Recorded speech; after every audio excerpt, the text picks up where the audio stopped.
That's right. You've pressed play on All the Right Moves, a limited series from the Director's Chair Network about the filmography of Edgar Wright.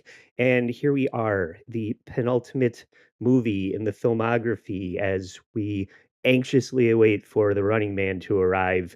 But that doesn't excuse us from having to talk about Last Night in Soho. So I have I saved the best for last, everybody. Please welcome Tony from Hack the Movies to discuss Edgar Wright's Last Night in Soho. Tony, how are you? I'm doing great. I finally watched Last Night in Soho. You finally Yeah. got me to do it. I don't know. I think I told you behind the scenes, but like every time I review an Edgar Wright movie, I have to remind the audience that I still haven't seen Last Night in Soho. I Oh, keep meaning to. I just suck. But and finally now did. you know why you've been putting it off for so long. No, I enjoyed it. I enjoyed it. But Good. Okay. it's okay. But You did it. it's a big departure Yeah. from maybe everything that you would come to expect. I thought Baby Driver was a pretty big departure for him too, It to be was. honest. Yeah. And he's whatever, trying to grow as an Yeah. artist and do something different, not do the same thing over and over again as far as, Mm. Shaun of the Dead version 4 with, Yeah. now we're in outer space fighting an unbeatable horde of aliens in a comedic way. Yeah. So you got to do something different. Yeah. And this is co-written because one of the things that I've really been grasping as I've gone through these recently Mhm. is the relevance of who co-wrote the movies with Edgar. Okay. Because Shaun and Hot Fuzz, World's End, these are all Simon Pegg. Yes.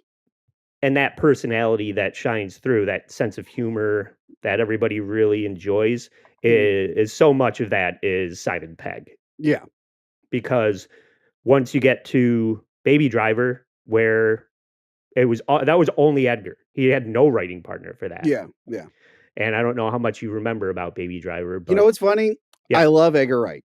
I love Edgar Wright. Like, I rewatch his movies a lot. Baby Driver, I saw once in the theater. I thought it was very good, and I went, "That's all I need." Like, Yeah. I was like, "I don't really need to rewatch it." Maybe I will at some point, but I never had the urge to rewatch Baby Driver Mhm. like the way I watch a lot of his other stuff. And I like Yeah. that was the weird thing. I liked Baby Driver, just not enough to own it or rewatch it. Mhm. It was like a weird experience for me. I felt the same way. 'Cause as you know, I love my best friend Christopher Nolan. You know, we're best pals. Yeah, right. But I felt the same way where like I loved all his stuff, and then like Dunkirk came out, and I went, "It's all right." I was like, I Yeah. don't feel like watching it again. Yeah. That was what's it called? Baby Driver was my Dunkirk for Edgar Wright.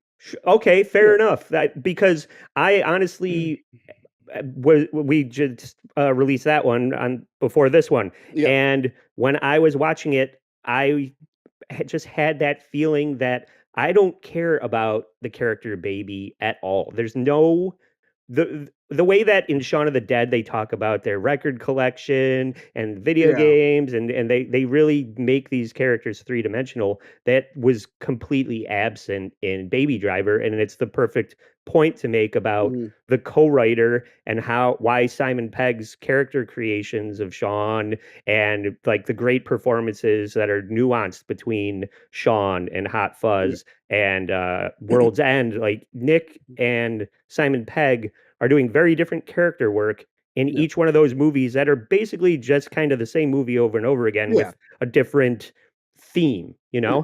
But their acting is fantastic. So now you remove Simon Pegg and Nick Frost from, like, let's say they were in Baby Driver. Yeah. It probably would have been a way better movie, but because it's only Simon worrying about the visual, like the way that the visuals sync up to the audio, and it's all very amazing. Was cool, but Yeah. again, it was cool like the first time, and I'm like, I Mhm. don't know what it is because I love car stuff. I love car chases and everything, but for some Mhm. reason, I was just like, you know what? Fine, one and done. Don't need it. Yeah.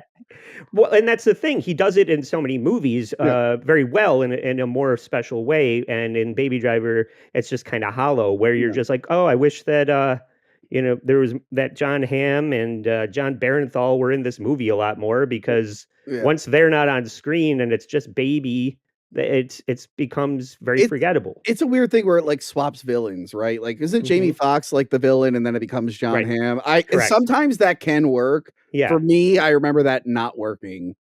I was It like, wa it was bizarre. It was very, like, "It's a ta it swing." fe it felt tacked on at the Yeah. last minute Look, kinda it's a thing. swing. It again, it could work. Might go for it. For me, it didn't land. I'm like, I was kind of more invested in the Jamie Foxx thing, and Hmm. I didn't really Yeah. care about John Hamm. So when he became the bad guy, I was like, whatever. I don't give a Yeah. fuck. Yeah. Yeah. But anyway, we're here to No. talk about Last Night in Soho. Yeah. The only reason we're recapping this is because now Mm. I've watched them all. And Yeah. what I'm saying is that what makes Shaun of the Dead so great is Simon Pegg's character development and writing of that. And Mhm. then you get Scott Pilgrim, which was co-written by Michael Bacall, Yeah. who is also co-writing Running Man, Okay. which is Oh, significant. That's yes. very significant to You know me what's funny? because He's an actor too. yeah, he's And in Inglorious Bastards he and is, but a lot of things, but recently we did hold on. I was gonna make sure it's the right guy. Recently, we reviewed Urban Legends Final Cut, the sequel to the slasher movie Urban Legends. oh, By the he's way in that? by the way, way better than the first movie. I It's don't hate hilarious. that. I've seen that a couple of times. I don't Yeah, hate it's a it. fun slasher. Urban Legends Final Cut is fun because it's a slasher in film school and it's all Yeah. about film. And I went to film school. I'm like, I never saw the sequel before, but yeah, he's an actor in that. He's Anthony Anderson's like best friend in that movie. Oh, hell yeah. Okay. Yeah, Now I remember that. Because yeah. yeah, he'll like turn up here and there. He's in whatever Death Proof and Um, it's certain And the cool thing with, things. actually real quick, the cool thing with, like, Scott Pilgrim was it was also based off a comic, but a comic that wasn't done yet. So that was a Yeah. fun thing with that movie, so, like, that's why and it's funny, I don't know if you mentioned it that, like, both, like, the comic and the film were borrowing from each other for the ending. No, I Uh didn't know that. so Okay. obviously the movie made its own ending, but it knew what the author was trying to do. But then the author liked some of the stuff the movie was doing. So Mm. in the last book for Scott Pilgrim, Ramona was wearing the dress because he liked how it looked in the movie. So it was funny how like they ended up influencing each other. Oh, that's funny. Yeah, Kind of the way that yeah, probably like George R. R. Martin yeah, had to work some shit from the show into the book or something yeah. like that. But yeah, So, Brian Lee O'Malley, the comic creator, mm, his writing was yeah, so significant. They used a lot of that in yeah, Scott Pilgrim. So again, that's what makes Scott Pilgrim special. mm, The same way that Simon Pegg makes Shaun of the Dead special. yeah, Brian Lee O'Malley and Michael Bacall made Scott Pilgrim very different from mm. Shaun and Hot Fuzz, but is my favorite Edgar Wright movie is Scott Pilgrim versus the World. It So is I've nice. said it from the beginning. And as a bass playing video game geek, that I could very much relate to Scott Pilgrim. No, I So totally get that. I love the movie. I know it's, yeah. like, cool to hate on it, but I feel like a lot of people who hate on Scott Pilgrim didn't actually watch People the hate on movie. Scott Pilgrim. These people don't know Yeah, what they they're make fun talking of, about. like, the Manic Pixie Dream Girl thing, but also, like, the Well, movie was kind of critical of that as well. well, Like, the movie was making fun of that, character and how, like, they're not great, they won't save your life. oh, that's exactly the point that we made when we talked about Scott. I mean, you haven't had a chance to see it yet, Yeah, but yeah, the episode that I did with producer Chris, yeah, I pointed out both Scott and Ramona suck. yeah, and that's, like, the point. The point is that they had to take accountability, but Yeah. I think some people don't actually watch the movie and then they just assume. But anyway. The movie's fucking amazing, but Mm, I guess I want to ask you, since we're kind of at the end of the discussion of all of these films, what is your favorite Edgar Wright movie? I'm just gonna be safe and say Shaun of the Dead. That's a good safe bet. That is the one that made me fall in love with him. I am a horror guy. I love the George Romero zombie movies. So that one just hits everything for me. If we're going Mhm. best overall, it's definitely the show Space. If we Yeah. include TV, it's definitely the show Space, 100%. But Yeah. no, out of the movies, it's definitely Shaun of the Dead, Hot Fuzz, and then Scott Pilgrim, Yeah. and then World's End is pretty good. They almost go in order, Yeah, honestly. almost in order. World's End is good, but I don't rewatch that one as much. I think Uh, I'd prefer to watch Baby Driver over World's End personally, but Maybe. I don't know. I'm gonna have to watch Baby Driver again. But yeah, I will say, I think after Scott Pilgrim and World's End, I think I'm going to rank Last Night in Soho there. I actually really enjoyed it. Way more than I thought I would. Oh, great. But yeah, Shaun of the Dead, that was like a hugely influential film for me. Came at like the perfect point in my life in high school and everything while I was getting into learning about behind the scenes, especially when it came to horror and the Romero movies. I went to a convention. I got it early because it wasn't in America yet. So like everyone was seeing in theaters and I had a bootleg of it. Nice. So yeah, that'll always be the gold standard for me, is Shaun of the Dead. Yeah. And I have a very special place in my heart for Shaun. When you can do both things, like the light and the dark, so well, that's what every other movie that tried to duplicate the success of that always fails at. So I think you're right. It's such a strong debut that it's hard to beat, and it's pretty much beloved. I don't know a single person that would say that's not a good movie. So I'm sure there's some asshole out there who some does. contrarian Some dick. contrarian dick. But I'm glad you brought up Spaced though, because yes, we have been doing segments about Spaced, and we're getting very close to the end with episode 5 and episode 6 of season 2, wherein episode 5 starts with the it's kind of like a 24 Jack Bauer intro where they're being chased by some kids.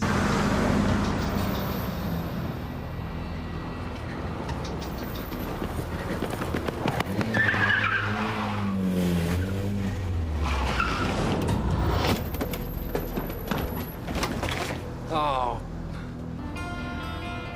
What do you think we should do? Let them have it.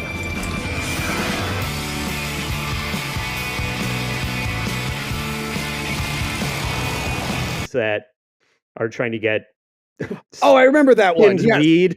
Yes. Okay. I've seen Spaced a million times, but you blindsided me with this. I know. I have the description up here now. That's the one with the car keys. They're trying to get home to get their house keys. Yeah. Got it. And you get Dwayne, Peter Serafinowicz' character shows up after not being in the series since the paintball episode in season 1, which is maybe the best episode of the series. That was a good one. No.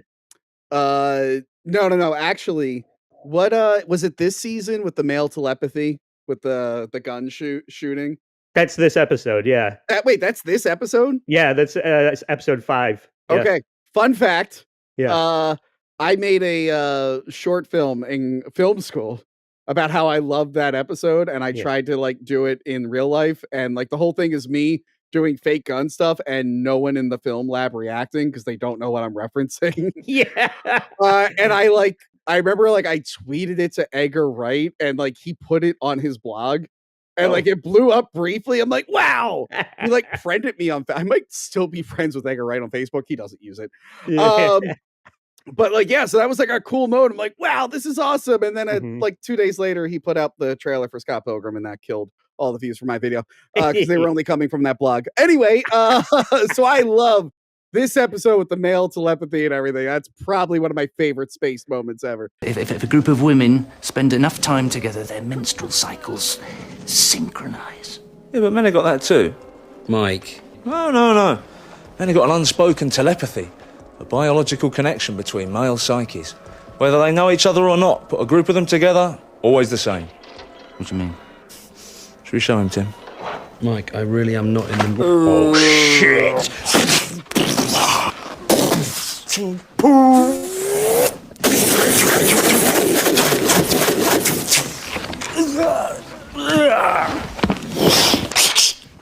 Tits. Bang.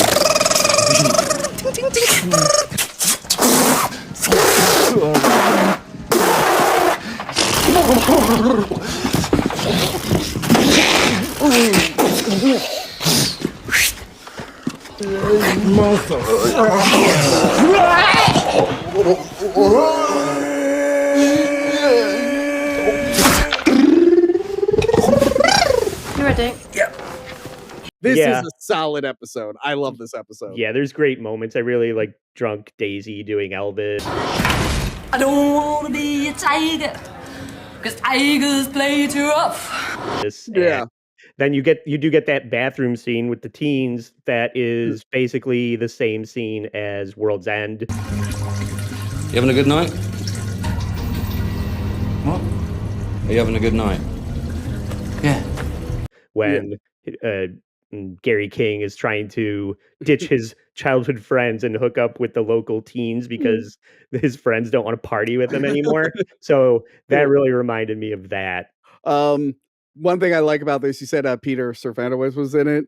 I love when he quotes Darth Maul and they put red light on his face to kind of make fun of him that he was Darth Maul. Yep.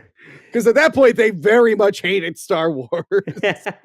Oh, yeah. There's a lot of Jar Jar Binks hate and episode 1 hate in this series. And then they put Simon Pegg into Star Wars, and now he pretends that people care about the black girl from Obi-Wan, even though no one does. Did you see him out there? It's like, I can't believe people don't like this character. I'm like, Simon, 20 years ago, like, what was the point of that character? That was stupid. Her plan was to bonk Darth Vader on the head. Why did she think that would work? But now he gets paid by them. So he's like, guys are just mean to the stupid Obi-Wan. Yeah, not such a big deal. I mean, you hated the Ewan McGregor Obi-Wan Kenobi. Why are you defending it? Yeah. Anyway, sorry. No, that's fine because Edgar loves a running gag and he loves carrying things over from Spaced into his films. So I would pointing out what has been rehashed from Spaced and, that the red light and then even I like pointing out the references too. So you get the Frozen Jack Torrance Shining reference at the end when they're sitting outside.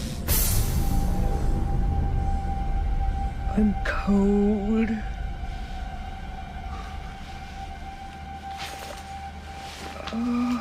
Which, I enjoyed that as well. And you get the Jurassic Park reference too, the clever boys. Yeah. So, and that is why Spaced is so much fun. I was talking about how much I think that Edgar back then was influenced by Kevin Smith and the Clerks dialogue, like what Kevin Smith was doing with dialogue in Mallrats and Clerks, because this is maybe 2 or 3 years after that. And it's got all the comic culture, all of the pop culture references that before it got annoying. Right. Eventually that kind of stuff, people started overdoing it. It ended up not feeling organic.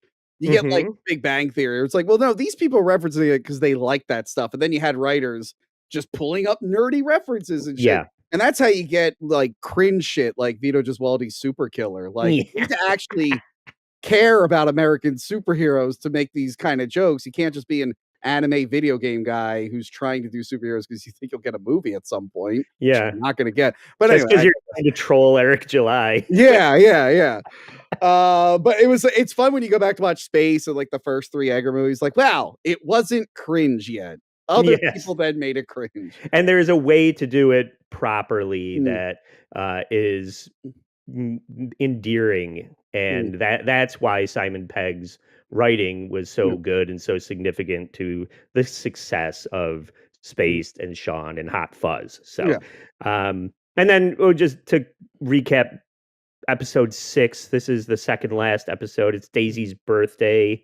That starts with, it reminded me when Brian is developing the pictures of David Fincher, maybe like 7 or 8mm or something. Oh, wait. That kind of vibe. When he's developing the pictures, no, I think that's an Omen reference.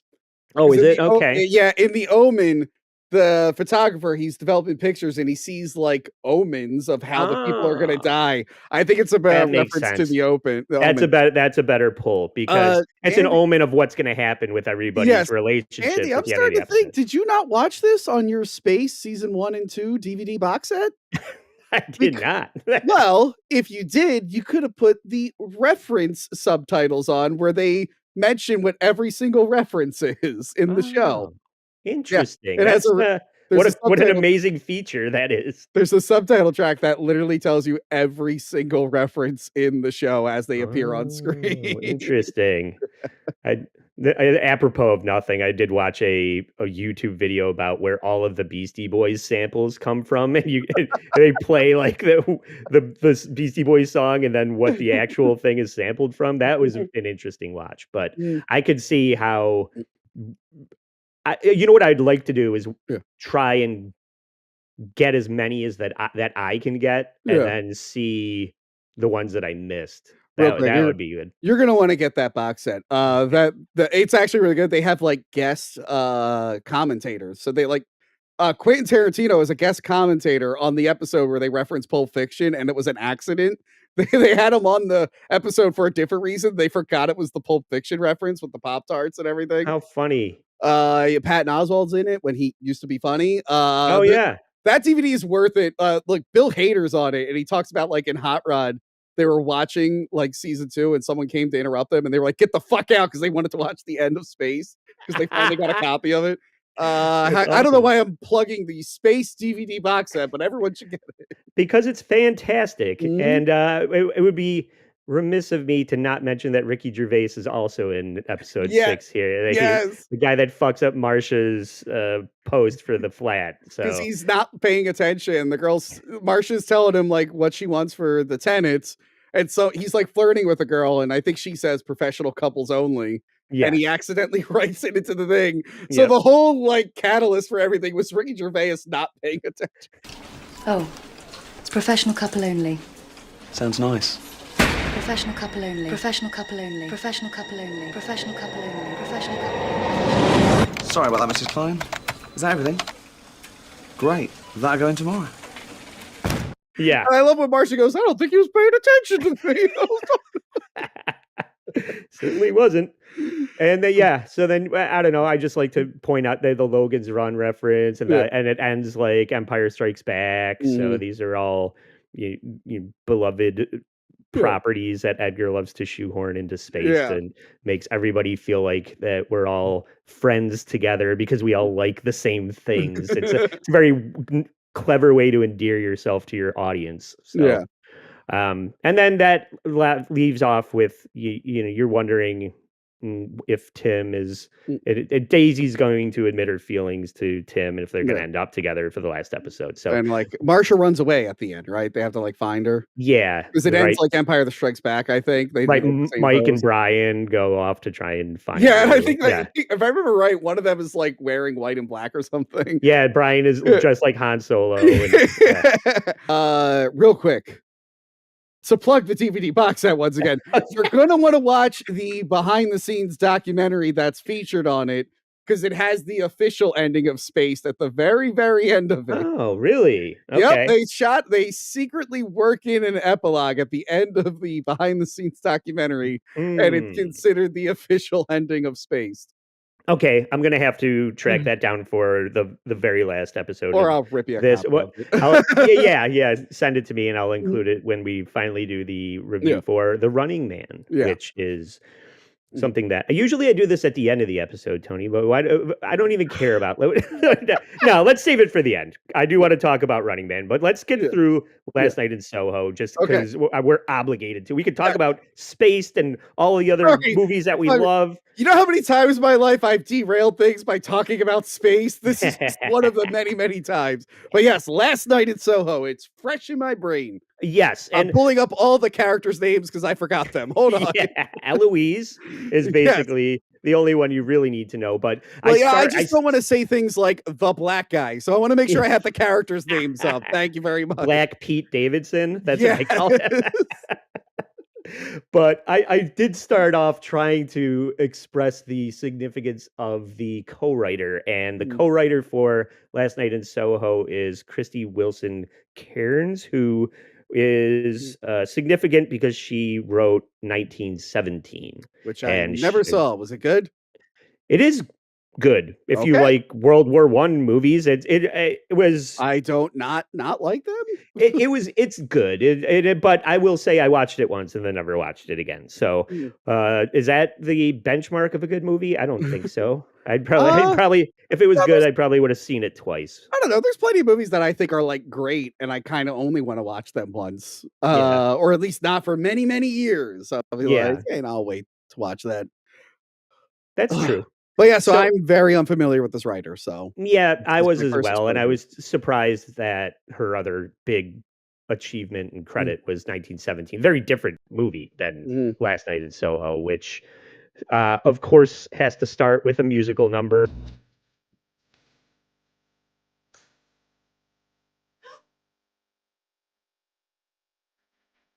No Edgar Wright movie is complete without some kind of Musical musical. element. Yeah. I swear, one of these days he's just going to do a straight up musical. He has to. Whatever it is, He's done, put Hugh Jackman in it, and Yeah, it was- he's done like music videos and shit. He could do it. Yeah, he could do it easily. I'm sure he could, and it seems like he wants to. I don't know what he's waiting for. We'll see what he. Let's see. Is there going to be a musical number in Running Man? Where would that fit in? Probably. Well, the fact that game it show. is like it's game show, there could be like a segment where there is dancing and shit. That's 100% feasible that there could be a dance sequence in it. Yeah, you said you didn't want to say black guy, but who's that black guy that's in Running Man from? Is it from? His name is Severance Michael Bacall. He plays John. Is he from Severance or from? Oh, yeah. Fear the Walking Dead.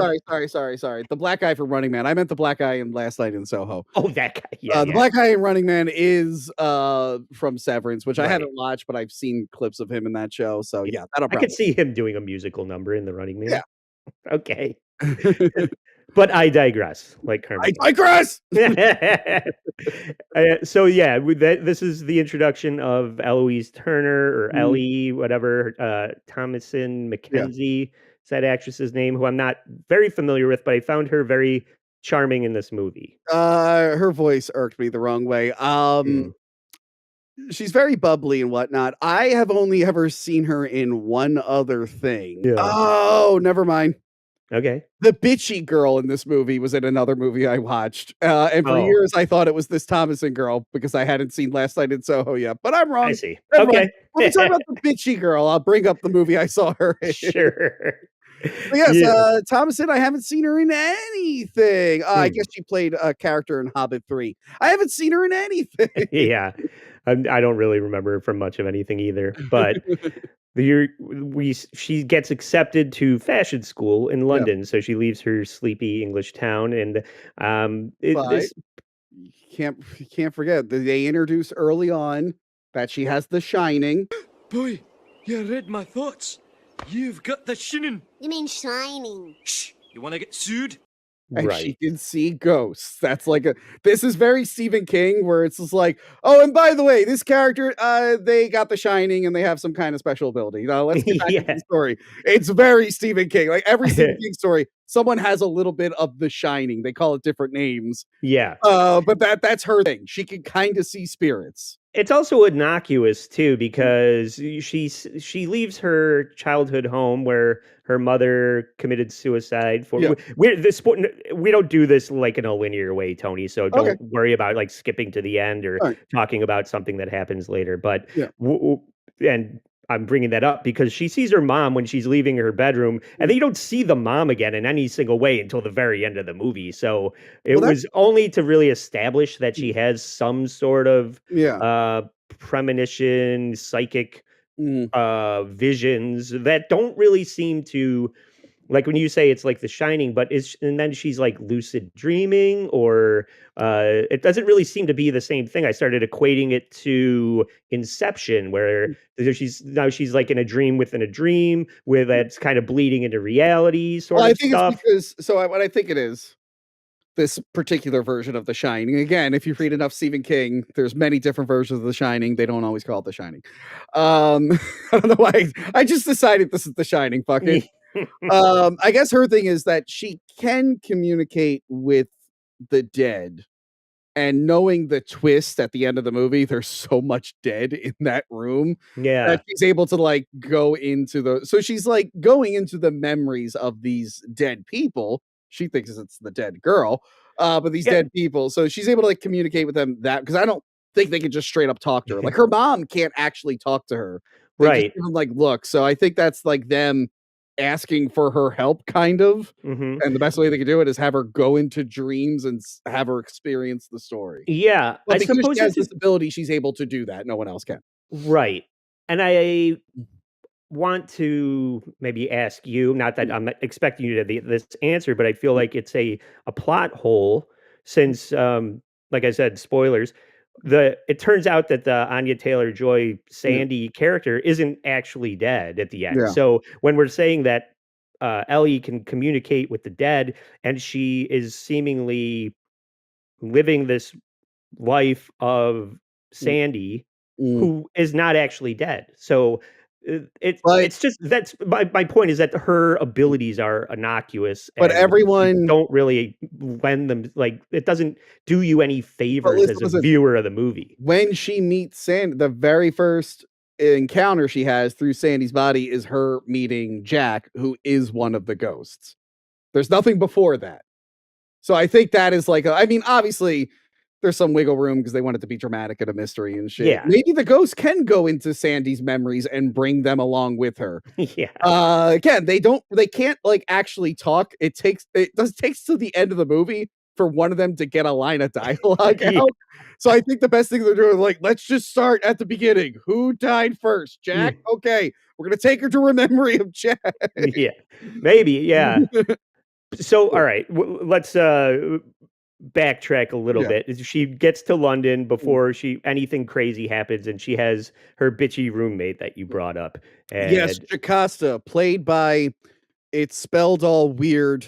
Hold on. but I like that you sent me a screenshot and you were saying, I don't understand what the fuck anyone's saying. Okay, I in watch this." a lot of like British television and British movies, but these yapping broads with their thick accents and whatever the British version of a Valley Girl is, Yeah. I was like, what the fuck are these bitches saying? And I had to put subtitles on.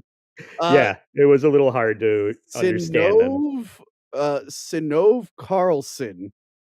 But the O is like one of those stupid O's with a line through it because it's all like European.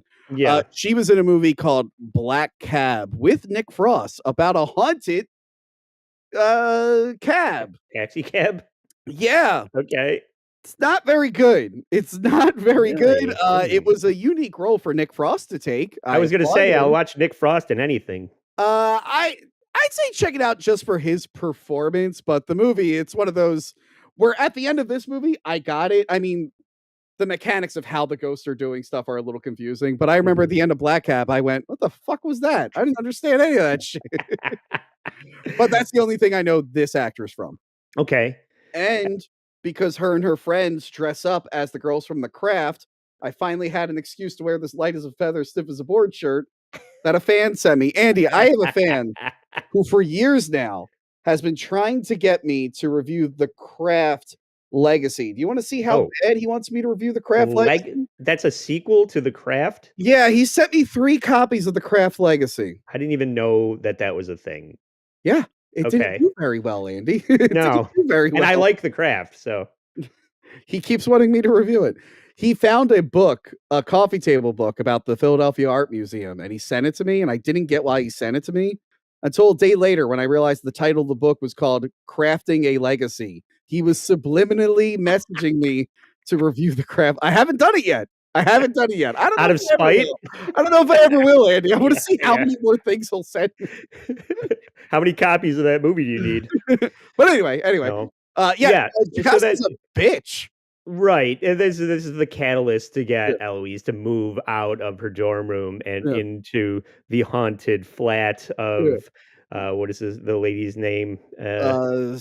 She has a misleading name. Hold on. Yeah, Miss Collins on Good Street. Alexandra Collins Yeah. is the landlady of the haunted But they have like apartment. I know that is her full name, but she has like a weird thing in front of her name. Hold on, let me find I it. know.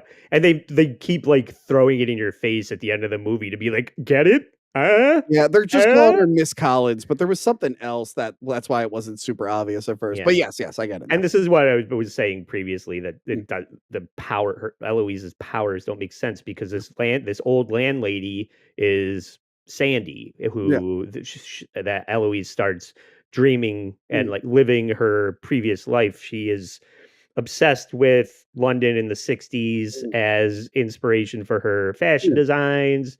And at first she's very charmed by going back in time in this dreamscape. But by the way, I love how this is all shot. I love like when she's under the bed and it goes on for like ever. And I love all the use of the mirrors and stuff was really, really cool. I know Edgar Wright, he's like real meticulous on how he films stuff. This must have been a fucking pain in the ass. Yeah. To shoot and edit and digitally composite and all that stuff. But it's pretty flawless. I enjoyed the whole thing. I really liked it. Yeah. Yeah. And he definitely takes all of the tricks that he's learned in all of these previous movies and employs them in a very different and effective way. Like you were saying, with certain shots, but also when it kind of looks like a reflection, but one is Anya Taylor-Joy and the other one is the Ellie character. And they'll do like that person when the dance sequence, when somebody will like walk in front of the camera and then and they switch places.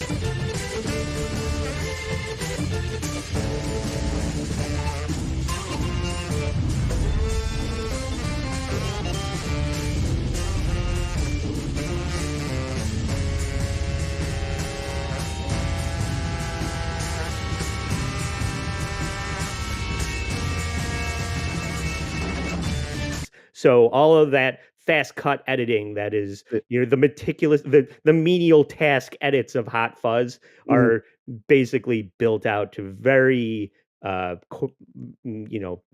out, impressive editing shots in Last Night in Soho. And it's a beautiful film. Yes. And in case anyone was wondering, this is before Anya Taylor-Joy cut her cheeks off. I got very nostalgic for 2021. I was just like, oh yeah, she still had her cheeks. Awesome. I would love to see a time lapse evolution of Anya Taylor-Joy from was that Spliced, where she's like the alien. She wasn't in Spliced. Not Spliced. What is it? She's like the imprisoned hybrid human. Split. No, it's Split. Not Split. Yeah, no, she's the girl in Split. She's not. Oh no, you're right. She is in that too. Yeah. I'm talking about the one where she's the alien in the prison, and then she escapes and is like killing the scientists that were experimenting on her. Morgan is the movie I'm thinking of, and she's in it. Yeah, she's the alien. I never heard of this movie. It's basically what I described, but a different name, but not called Splice. From 2016. Oh yeah, Kate Mara is like this. Corporate lawyer investigator agent that is trying to like discover whether or not their IP of this alien hybrid Anya Taylor-Joy Morgan character is a liability. And I gotta check that out. It's not bad. Anyway, I'm not crazy. Right. I just forgot the name of the movie. You're right. Also, your description of kid in gray hoodie alien didn't really help Google search. Yeah. Is that E.T.? Which is funny because it is the poster. It is her in a gray hoodie, but on a tiny thumbnail, I couldn't tell. Right. Don't let it out, Morgan. Yeah. Anyway, I want to see a time lapse supercut of Anya Taylor-Joy's appearance from Morgan to present day. By the way, in this movie, she looks pretty normal. There are some parts where she has sunken in cheeks, but I just looked up like the premiere of the movie and her cheeks were like gone. I'm like, oh, so after the movie, maybe she just got rid of them. I think she's a beautiful woman. Still would. Yeah, I right. just think it was unnecessary. I'm like, why did you do that? You didn't need to do that. Yeah. Who is the doctor who keeps doing that? I don't understand. So then we get the great Terence Stamp starts making an appearance. This was another big Terence Stamp. Yes. Yeah. But this was another loophole that I didn't enjoy about the movie. You would think that if this guy was a regular barfly, that was seemingly a problem for one of the young bartenders, that somebody would know the guy's name. Somebody would bring up that this is not, in fact, Jack, which they lead you to believe for basically the entire movie. Because he's a red herring. Yes, I know, but it's not realistic. It wouldn't happen. She wouldn't say, "Who's that fucking creep? That guy that I'm dreaming about killing people, and they'll Well, go, "Oh, that's I can't remember his name's like Chauncey or that was something." Leslie. Leslie ended Yeah, up being his Leslie, name. right. I don't think she ever asked who his name is. I think she just I don't know if you know this about women, Andy. Sometimes they will come to a conclusion in their head and they won't fact check it and they'll just decide it's right. So Yeah. in her head, she's like, that's gotta be Jack. I'm not gonna look this up. I just assumed that it was Jack, and that's it. Yeah, because that is something that this movie plays into. Well, there's a lot of themes to these movies, and there's a lot of themes to Edgar Wright's movies in general. Yeah.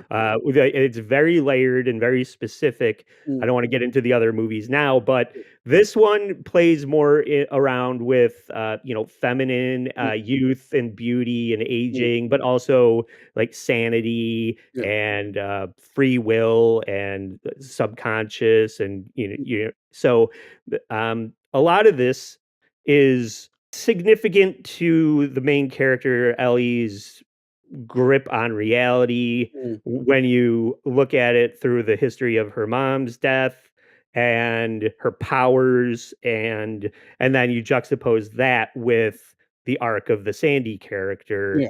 and how they are parallel and how they are not, Mm. and how basically the whole movie is Ellie's struggle with sanity. Yeah.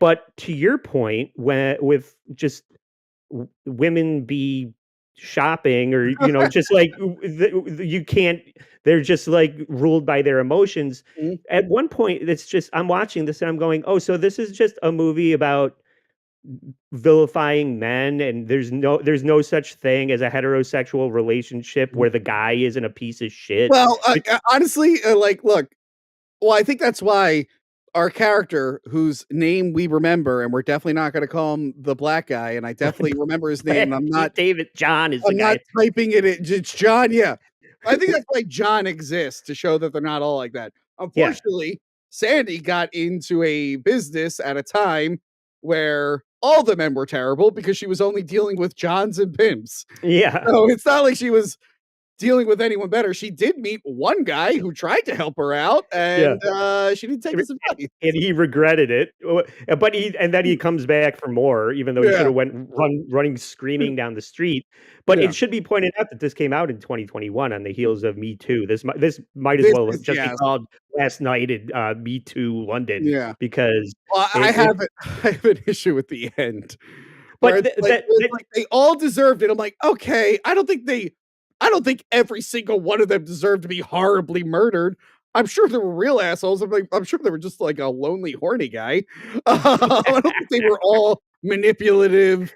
And also, if they were people of high stature, someone would have caught on that you were killing all of them.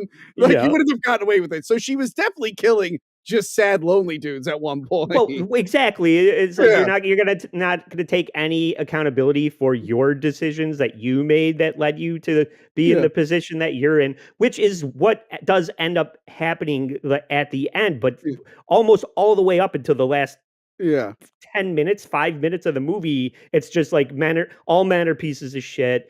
But I feel like because it was post Me Too that they kind of I feel like the original ending probably was a little bit like, hey, I know you might have had your reasons, but you went about this the wrong way. And you're right, the movie tries to do that, but it's more leaning toward they had it coming. You just yeah. you didn't know any other way to do this. I feel like there might have been an ending that was a little bit more even, but because on the heels of Me Too and whatnot, they were like, well, let's play it up that they all had it coming. But doesn't it just kind of shit on its own, like all of the table setting that it did, thinking while you're watching it the whole time that that's the message? Then you get to the end, you realize the old lady is the killer, and then they walk it all back, and they're just like, bitches be crazy. Yeah.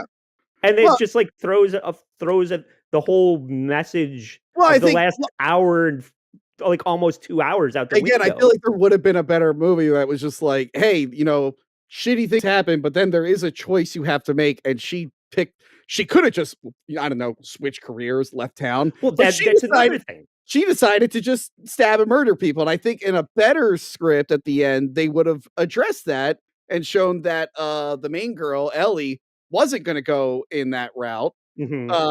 She's learning from what not to do, like, Yeah.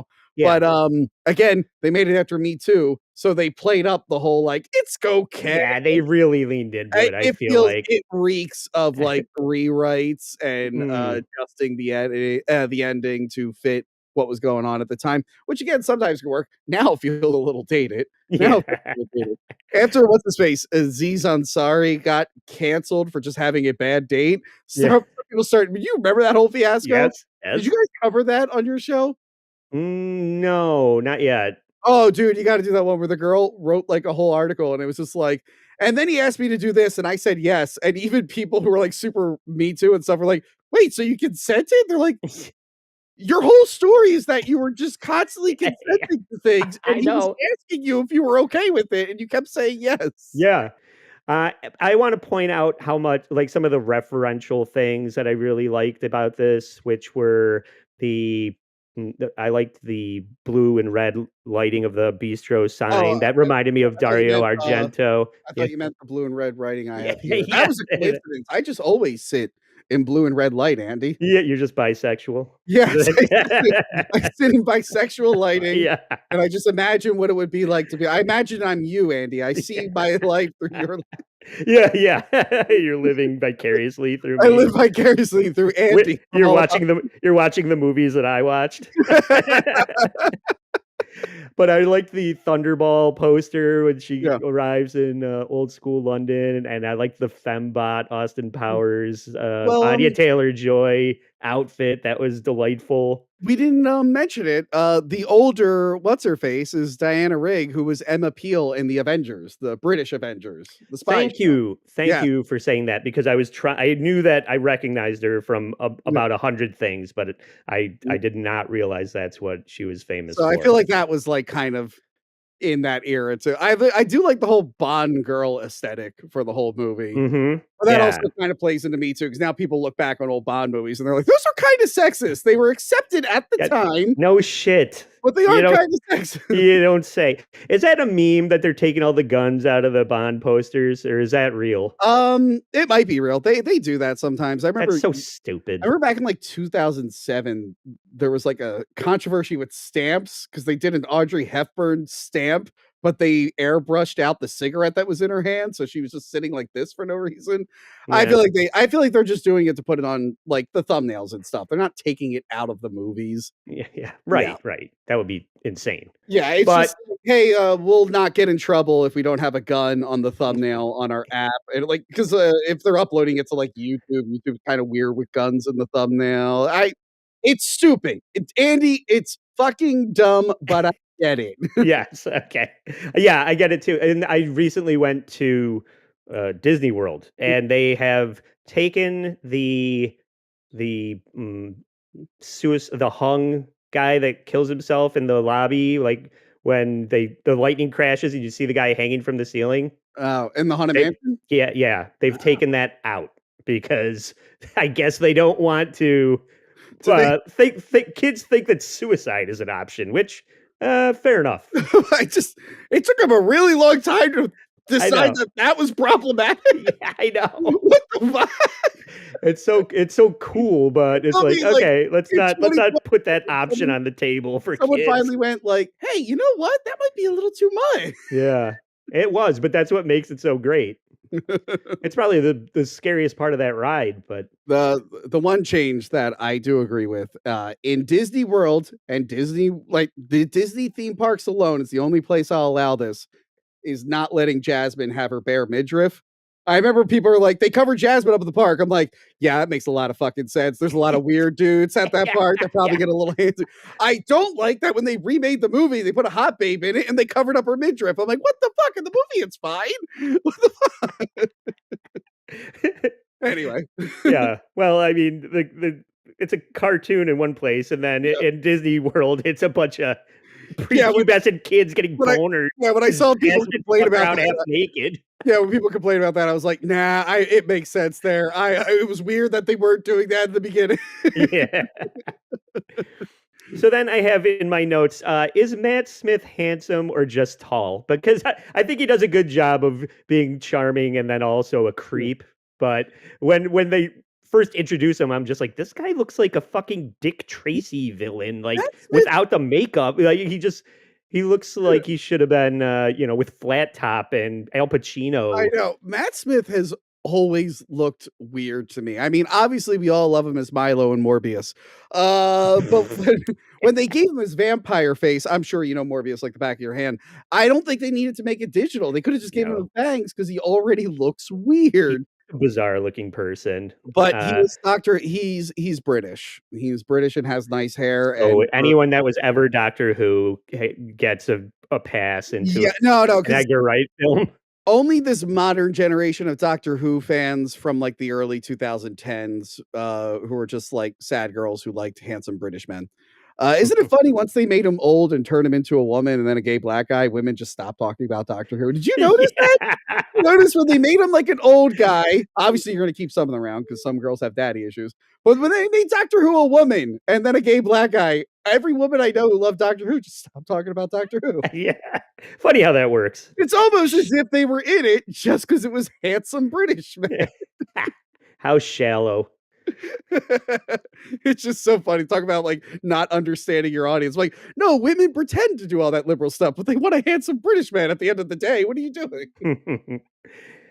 And at this point, Eloise is starting to imitate Sandy in real life. She is having so much fun in her dreams. Yeah. She dyes her hair blonde and she buys some retro clothing. This is that pickup line where he's like, it's the least I can do. She's like, what's the most you can do? She's like, I don't know why I said that. I thought it sounded cool. Yeah.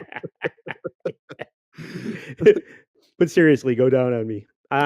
So and now this is the other thing that what you brought up when we started talking about the end and how the older woman, the older version of Sandy, and her having to take accountability for the decisions that led her to be, because she wants to be a singer, like she wants to be famous. Yeah. And how quickly from Matt Smith's Jack character saying, "Oh, I'm going to make you a star," and she auditions, and then she's just in a burlesque show, blowing guys. Like, at what point do you say this isn't what I signed up for, and go find a different job? The movie should call her out for just walking in the club like, I want a headline. It's like, who the fuck are you? Yeah. Get out of here. There's like wait tape. The movie wants you to feel bad because she wants to be a star and she has to work her way up as a backup dancer. It's like, yeah, that's how it happened. J-Lo was a backup dancer for Janet Jackson. Yeah. Sometimes you have to work your way up places. Yeah. Tupac Like this. That's how you work your way up. You don't always have to do that, but I'm like, by being a whore in a shooting gallery, that nightmare sequence. But I do love that we're watching this movie from a woman's point of view, because if this was a man watching it, like, oh yeah, I guess that's how she got her start. But of course, from the woman's lens, they're like, he didn't make her a star right away. She earned it by doing nothing. I'm like, of course, that would be her reaction to this. 100%. And when you think that this is a female point of view empowerment or Me Too kind of movie, when they have the bartending scene where even though John is the good guy in the movie, he shows up at her bar and she is. It just reminded me how bartenders are forced to put up with a bunch of nonsense that is just part of their job. And even her boss at the end was like, they're supposed to tell you their problems, not you tell them yours. But at the same time, it just reminded me of so many bartenders that I know that just have to sit there and listen to some sad loser talk about how his kids won't see him anymore, and he's suing two podcasters for making fun of it. No, I'm just saying all these bartenders have to listen to everybody's problems, and they're just kind of held hostage with it against their will, and that's just another layer of what's happening to Ellie in this movie on a more normal level. I feel like that's a more relatable thing than what's happening in her dreams. So I This did is good. enjoy a lot of the tracks, which I know Edgar Wright puts a lot of thought into, but Got My Mind Set on You was one of That the was a ones good that I one. really I enjoyed, and I always love something there to remind me with a yeah. person. Oh, how can I forget you when Personal favorite of mine. And I loved, Anya Taylor-Joy's, like, rendition of Downtown. So go downtown, things will be great when you're downtown. No finer place for sure. Downtown, everyone's waiting for you. That was really good. Yeah, Yeah, yeah, I like that one. yeah. So there's another fun element to an otherwise kind of depressing movie about going insane. Mhm. And then and being forced to have sex with guys that you don't love. What a fun time we're I having here love in Soho. again, I don't wanna victim blame, but it's just like, lady, you coulda, like, left an audition somewhere else. I don't know if everyone was in on the rapey stuff. I'm sure there was, like, a gay guy who might have been a manager that you could have Yeah. worked with. Like, I feel like you coulda went around, you're just like, "I've already went all in on this one guy," and it's like, "Okay, Mhm. well, you found out he's a pimp. Maybe look for someone who's actually in show business." Right. But that to punctuate that, the only time anybody sorta starts to pretend to give a shit Yeah. is when she goes to the police station, and the only person that cares is another female cop. Yeah, well, again, because she's like, "I'm having psychic visions," and of I know. course, It's like, it doesn't us make sense. men would be like, "Oh, insane." You're Okay. hysterical. But of course, the female cop is like, "My crystals told me that I Yeah, might yeah, yeah. have a new experience and that my horoscope said that an Yeah, yeah. individual will bring something to my attention." So, Yeah. yeah, I can see why the lady cop would be like, "You know what? I think she might be right." And by the Yeah. way, the man cop was right. A woman wasn't murdered. So technically, he was the smartest guy in the room. Yeah. And your What vagina hormones are making you crazy. Yeah, we get it. I just thought that was another it's not just another brick in the road that they're leading you down Mhm, before they rug pull mm, all of this dynamic that they're setting up to mm, um make it seem like men are a problem, only to just walk it all back right at the yeah, end, yeah. which I'm as a man, I'm glad they did, but Well, it it it could be that men created her as a monster, so it's still men's fault. okay, you're such an ally, Tony. Well, yeah, yeah, me, the guy who does Boys Month, where he kicks the broads off his Yeah. channel, is very much an ally. Me, good friends with the author of Men Are Better Than Women. I'm an ally. Because it does get very creepy with the rape sequence dream where Yeah. all of the faceless Johns start Mm. showing up to That pay effect a visit to Ellie, yeah. and she's trying this at this point. She's losing control of. Mm, She's not so much lucid dreaming mm, as being dragged into these dreams against her yeah. will. At one point, Jack just like drags her Mm, into the dream, and then now in reality they're popping up in Ellie's yeah. regular life, Well, not just in the 60s. well, So first she sees, like, the murder, what right. she thinks is a murder, and it happens while the guy is there, and, the landlady's like, "What the hell's going on in Oh, there?" right. So do you think that wouldn't have happened if she didn't is that why Mrs. Collins said don't have guys here because if she didn't invite John there, that wouldn't have happened? Um, well, Or I just think she doesn't want her fooling around with guys in the house, Mhm. especially after her history. Yeah. But then I think it was so intense that night because I do think the girl drugged her. Oh, yeah. I think Okay. the girl might have drugged her. They almost suggest but she's like, "No, I was seeing stuff before that." I'm like, "Yeah, but it was real Yeah. intense that night. Yeah. You might have got drugged and must have fucked up your psychic vision because you saw the thing wrong." But yeah, I like the effect of the ghost guys where it's like 3 guys layered on top of each other and they're like Mhm. cycling. Faceless, kinda Yeah, like Slender Man-y looking guys, yeah, and, this is when so much of this movie doesn't play into all of like the Edgar Wright tropes that Yeah. are like the quick cut menial task stuff, or the fence gag, no Cornetto, Yeah. and all of these, no car chase. Well, there's a little bit of the car stuff, Yeah. but this is such a departure from that until you Mm. get the who I was calling the Dead Johns, Yeah. which is very much like the automatons in World's End or the Yeah. zombies in Shaun of the Dead. This is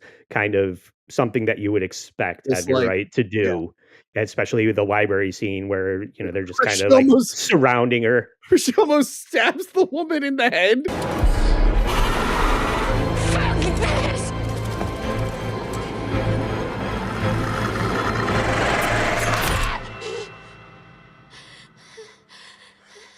Yeah, yeah, That yeah, girl, look, I get that girl's a bitch and she might have drugged her, but I mean, from her point of view, she doesn't know ghosts are real. So yeah. from her point of view, she's like security. The movie still wants you to think she's a bad guy. I was like, well, I guess it was never confirmed if she drugged her. So if she didn't drug her, it's like, yeah, Mhm. that girl's just a bitch, but Ellie is definitely a problem. Oh yeah. At this point in the movie, she's a completely different person from the beginning of the movie. And Her by the way, clothes and her hair, yeah, her happiness, like she's this miserable emo kid yeah. now, as By the opposed to way, that country girl in the beginning. the end of the movie, skipping ahead to the end, she gets to do a fashion show and everything. And I'm like, she didn't get kicked out of the school for trying to stab the girl in the head. Yeah. Which, by the way, Yeah. I don't know. When that girl made fun of her, why didn't she just call the British police and they could have arrested her? Because they like doing that over there. They like arresting people for saying mean things. Or yeah, Yeah. because somebody's feelings got hurt. Why did no one ever investigate the death of those men? They were probably investigating someone who used a naughty word instead. They're like, this takes priority. Yeah. That's the worst part of watching Hot Fuzz is that now we know what the British police are actually like, and I'm like, oh, this only in the movies. Yeah. Only in the movie.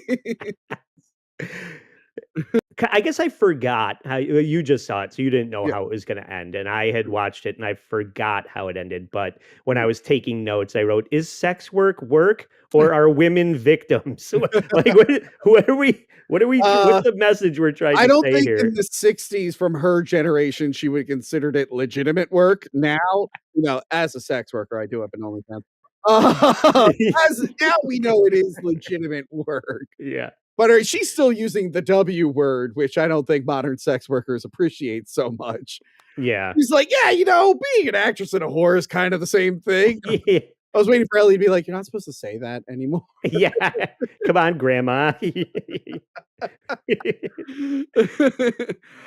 we I will don't. say I knew for sure Terence Stamp was a red herring. Mhm. I kind of called that right away. And Okay. then when they showed like the guy in the flashback saying she doesn't belong there, and I'm like, that's gonna be Terence Stamp. Yeah, And yeah. I knew there was gonna be some kind of twist with what's her face, Sandy. But I will admit, I guess I was just so focused on being proud of calling out the red herring, I totally didn't catch that the landlady was going to be Sandy. I'm like, oh, Yeah. I celebrated so much. I actually took my eye off the big reveal. Yeah. I think when I watched it the first time, I was like, well, who are the old people in this movie that were alive during the 60s? And I Yeah, narrowed it down to her. yeah. So I think it was one of those things where Mm, right before they reveal it, I figured it out. yeah. So that I felt smart. They let me figure it out. So Terrence Stamp is the red herring, and I did like the way that he died. It reminded me of the way that Kevin's. I mean, I didn't like that he died, but it reminded me of Kevin Spacey getting killed in Baby Oh, yeah. Driver. And you're always sort of waiting for that Edgar Wright over the top Mm. violent kill You tell her I said hello. that is a trope of his. It So takes a while for the violence to show up because then we get like the flashbacks to all the other murders and they're super bloody, but it takes a yeah, long time to get there. right. Yeah. And yeah, the end of the third act, it does start to get. y- I guess that's a good point to make about this. I wonder if I would have liked it more if they had more horror forward sequences in the beginning of the movie because when it gets towards the end, it starts getting pretty freaky and Yeah. No, I a like haunted house. But you I like the like film. slow burn? Yeah, I like the slow burn. I like Okay. easing into it. I didn't know. I know there was going to be like a thriller aspect. I didn't know how much horror we were going to get. I didn't realize it was going to be like a straight up mystery, though. I enjoyed the mystery aspect of it. Like, what happened to the girl? What's the twist? I really enjoyed that. So, no, the slow burn worked for me, and the whole build up to the ghost and whatnot worked for me, too.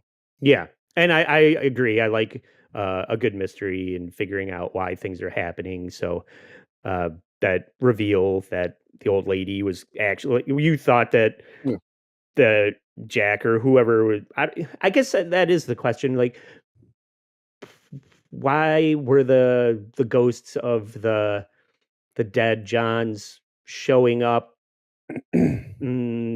If it, Well, I think she buried them in under the floorboards. well, right. I know in the end when they finally reveal it why they were all there, but it's like, why was she seeing them before that? And you could just say, well, it was the 60s, they're all dead now, and she's just seeing the ghosts of the people that were once there. Well, it might be like The Shining, where like, you know, the hotel learns that Danny has The Shining, and they're like, oh shit, we should use it. The ghost might have been like, hey, there's someone who can actually like communicate with us in a weird way, sort of. Yeah. Like, we should all be in there giving her vision so we get revenge. And like at the end, like they're holding her down, but they want to just give her the phone. They're like, please. Yeah.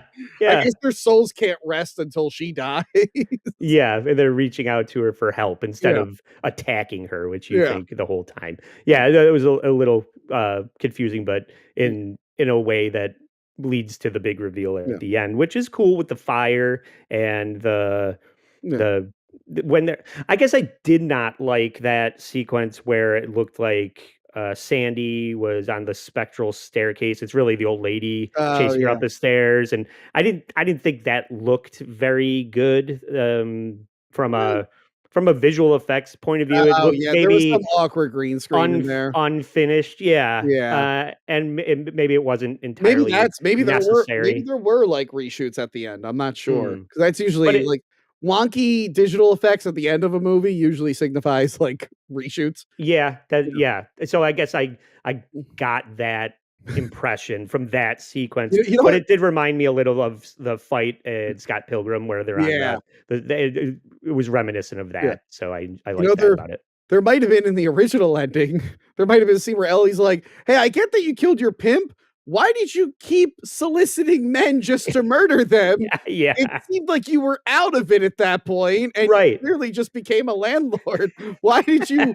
It seems like you just like murdering. That's usually what they do in movies. Like, that happens a lot of superhero movies where it's like, okay, I'm sympathetic to your cause and I understand where you're coming from, but you're going about it the wrong way. Yeah. The movie, I feel like the movie's trying to build up to that, but I feel like they rewrote it to be like, they all deserved it, but you're bad. That's what I mean. They walk it all back. You stabbed the guy downstairs, and he's one of the good ones. So you're bad now. So I guess Sandy's like, well, he wasn't one of them. So I guess I'm bad. We're right though, and it goes back to when she first gets turned out. It's like, okay, this isn't what you signed up for. Why are you staying? Yeah. And now, all right, you've killed your pimp. Maybe you could argue that it was in self-defense. Yeah. Why do you continue to kill men then? Yeah, Except that you hate men. She's going out of her way to lure men and kill them. And it's not even like, I mean, people will stay in shitty stuff. It's like, was she hooked? She didn't seem to be hooked. I know there were people who were hooked on drugs, but she didn't seem like one of them.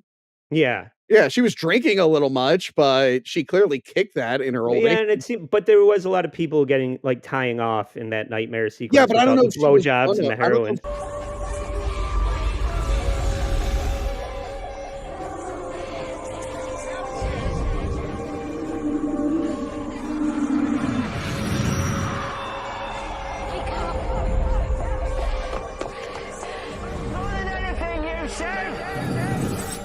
Was one of them, but like that's like, I guess that's how a lot of people do it though. A lot of pimps do that. They make you not that I know not that I've done it to all my girlfriends. Tell us more, Andy, about your pimp days. We all know my pimp hand is strong, Tony. And my heroin dealer, my heroin connections and my pimp hand. But so Yes, you wanted to be a famous lounge singer. Yeah. You got turned out, but you stayed. Then you kill your pimp. Now everybody's dead. And I think now that we're talking about this, and I'm saying, why is this painting every guy as a bad guy Mm. and vilifying men? It's because that's the perception of Sandy that Yeah. she's poisoning Ellie's mind with and driving Ellie insane. Okay. Because Sandy is a psycho killer Yeah. that hates men. Yeah. And you just kind of think that that is the message of the movie when really it's just the motive of the killer. Mm-hmm. So I think while we're talking about this, I'm answering my own question about why this movie does such a 180 right at the end. And it's because it's to reveal the motive of the killer. Yeah. Yeah. Okay. And Maybe this movie is better than I thought. It's good. It's good. I feel like the movie should have made it more clear at the end that she did, because no matter how tragic she is, at some point she decided to become a bad guy, and they're afraid to say that because it was so post Me Too. And like, well, you can't say it now because now every girl watching this is gonna think she's a hero. They're not gonna relate to her being like, maybe I shouldn't be doing this. Yeah. You didn't think the right way. Now you'd be able to do it the right way. It wasn't clear enough that they kept cutting to the mail envelope with her real name on it. Yeah. Sandra, Alexandy, By the way, Collins. It's like this. You can show me 10 times. It doesn't mean more because you showed it a 5th time. I love that she just had the picture of her on the. I guess she never went into her apartment downstairs. But there wasn't any picture of Anya Taylor-Joy there, and I'm like, all right. I guess for a minute, I'm like, how did she miss that? But I'm like, all right, if she was never in that room, then I'll give her a pass. Oh, maybe she was though. When she first moved in, maybe that scene was down there. I don't know if they cut to that or not. I'd say that I'm gonna go rewatch it, but I'm not. I might watch this one again now that I know all the pieces. I want to see if I missed anything. Yeah, because he does layer his movies with stuff, and this one actually got my interest. I think I might want to watch it again. Not anytime soon. Yeah, see if there's like some breadcrumbs, like Usual Suspects type of. Because I do like to, with a mystery, feel like I had a chance to figure it out. So, and knowing Edgar, he loves Easter eggs and running gags and putting something in the beginning that's going to be relevant at the end. So, maybe it is worth a second watch. But I want to thank you for watching that one, because I know you've been waiting to get around to it, and it wasn't really I saved it for you, Andy. You saved me. You saved everybody else from me having to find somebody to do this one, because you said, "Oh, I want to watch." Well, I haven't seen Last Night in Soho yet. This will be a reason for me to watch, because you were obviously one of the first people I reached out to do this, and I had already this one, big ones. So I'm like, well, let's do one of the smaller ones. Yeah. So, you jumped in front of the bullet for everybody else that didn't have to watch this one. I thought it was fine. Yeah. Honestly, all the other ones that I thought would be more tricky to find people to want to watch, we did World's End with Husey. So the perfect. Oh, I'm sure that was great. Perfect guest to do a pub crawl movie with. And then Baby Driver. That was a pretty easy one to fill too. So they're all good. I've been sitting here picking these apart and saying what's wrong with and what's good. I'm saying what I like too. But while I throw all this criticism at them, it's only because I enjoy Edgar Wright so much. Pretty much all of the films that, as we get to this last episode, that we've talked about, I just like them all. So I was very excited to do this. And, you really can't miss out with him. Real quick, I was going to ask, at some point, me and Johanna, because we did the Scott Pilgrim movie together, we kept saying we would eventually do a live episode on the Scott Pilgrim Netflix show, and then we never did. Have you ever checked that out?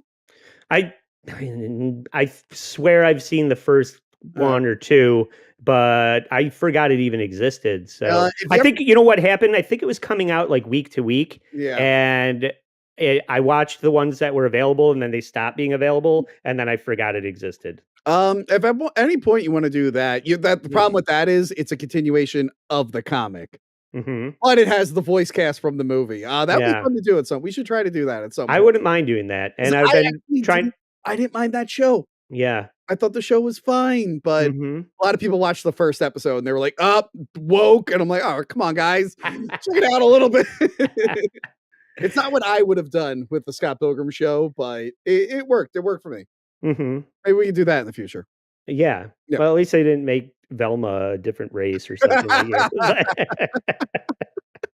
Oh, and that's something that happened in space too. I remember in episode 6 or one of the episodes, they walk in and throw the keys on the thing, and it's Shaggy and Velma. Yeah. And in episode 1, they compared Tim and Daisy to Shaggy and Velma, and they did like a still where they were dressed like them, and it was a callback to the very first episode, and I found that delightful. So you know what I think I might have found.